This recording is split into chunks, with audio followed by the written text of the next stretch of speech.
কি করে বলবো কি হলো? পরীক্ষায় ফলাফলে আমি কেন শূন্য পেলাম স্যার? শূন্য পাওয়ার মতো তো পরীক্ষা আমি দিইনি। ঠিক, এইটা ঠিক বলেছ। আমিও মনে করি শূন্য পাওয়া তোমার উচিত হয় না, কিন্তু তার থেকে কম তো দেওয়া যায় না, কি করি বলো? কেন এরকম বলছেন? আপনার মেয়ের সাথে কেন ইন্টু পিন্টু করেছি? কি কথা বলছো তুমি? না তাহলে এরকম জামাই ঠকানো প্রশ্ন সেট করেছেন কেন? কি জামাই ঠকানোর প্রশ্ন? খুব সহজ প্রশ্ন। তোমাকে জিজ্ঞেস করা কি হয়েছিল? তোমাকে জিজ্ঞেস করা হয়েছিল শীতকালে সাইবেরিয়া থেকে পাখিগুলো উড়ে আসে কেন? তুমি কি লিখেছো?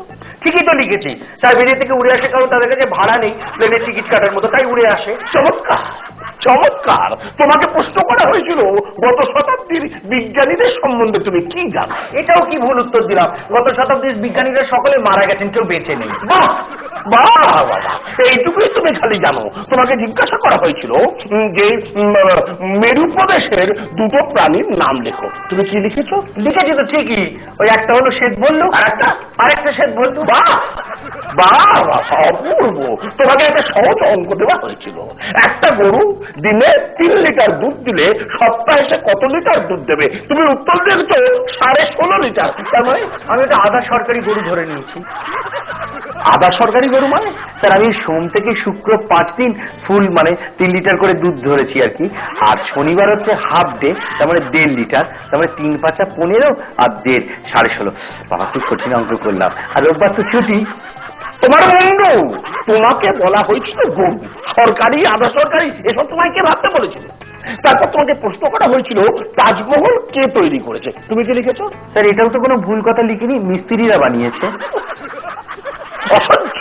এরপরেও তুমি আশা করো যে তুমি পাস করবে? হ্যাঁ, এনিওয়ে, তোমাকে যে হোম টাস্ক দিয়েছিলাম দেশপ্রেম সম্বন্ধে রচনা লিখে আনো, সেটা কোথায় দাও? স্যার ওটা তো আমার বাবা নিয়ে নিয়েছে স্যার। বাবা? তোমার বাবার রচনা নিয়ে কি করবেন? স্যার বাবার তো আজকে একটা মিটিং আছে, আমার বাবা স্যার রাজনীতি করে স্যার। পারিবারিক ব্যাপারে আমার ঢোকা উচিত হবে না।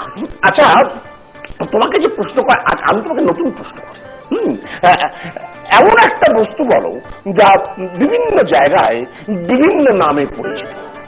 খুবই সোজা স্যার, চুল। কিরকম? কেন স্যার? মাথার উপরে থাকলে চুল, চোখের উপরে থাকলে এখানে ভুরু, তারপরে স্যার নাকের নিচে ঠোঁটের উপরে থাকলে গোঁফ, আর এই নাকের দুপাশে থাকলে হচ্ছে ঝুলপি, ঝুলপির তলায় যেগুলো থাকে সেগুলো হলো দাড়ি। তারপরে ধরুন স্যার বুকেতে লোম থাকে, তা ওগুলোকে লোম বলে, বুকের উপরে যে চুলগুলো। তারপরে স্যার আর জানতে হবে না, আর জানতে হবে না। আচ্ছা, পৃথিবীতে অসম্ভব এরকম একটি বস্তুর উদাহরণ দাও। এটা তো স্যার খুবই সোজা, মুরগির ব্রেস্ট পিস। মুরগির ব্রেস্ট পিস? স্যার আমি যতদূর জানি মোরগের তো স্যার হাত হয় না, তাহলে মুরগির ব্রেস্ট হবে কি করে স্যার? মোরগের হাতের সঙ্গে মুরগির ব্রেস্ট পিসের কি সম্পর্ক? আরে আমি পাগল হয়ে যাব।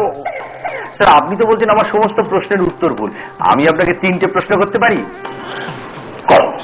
সেই জিনিসটার নাম বলতে পারেন স্যার, যেটা অনবরত ঢোকে আর বেরোয়, তারপরে স্যার ঢুকলে কিরকম ওই জায়গাটা ভেজা ভেজা মতো হয়ে যায়, তারপরে সেখান থেকে অনবরত ঢোকা বেরোনোর জন্য কিরকম ফেনা ফেনা সাদা সাদা বেরিয়ে আসে, বলুন তো তার নামটা কি?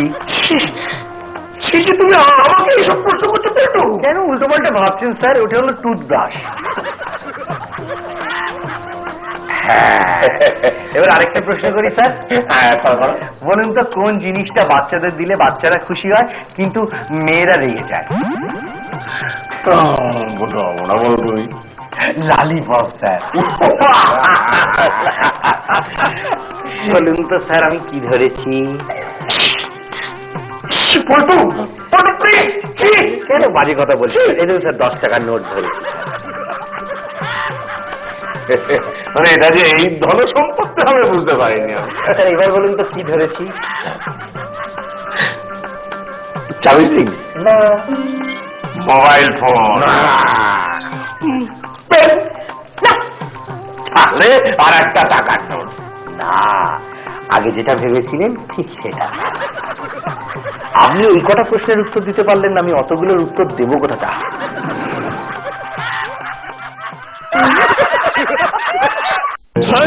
সুধীর আসছে। সাহেবের শরীর ঠিক নেই, পেমেন্টটা তো নিতেই হবে, কালকে আবার আসবো। আমি তোকে বলেছিলাম প্যারাগন অফিস চপ্পল কিনতে, আর এখন আমার পেছনেই রেখে আছে। আরে ওর ফাইলটা নিয়ে আয় না। প্যারাগন অফিস চপ্পল, পয়সা जब आप अपने चेहरे के लिए सही नहीं चुनते तो आपको शेविंग से होने वाली जलन हो सकती है।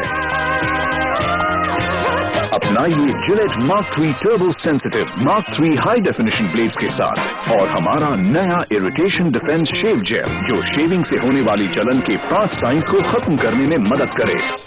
जिलेट मार्क 3 टर्बो सेंसिटिव और नया irritation defence shave jail. PNG। আপনি হয়তো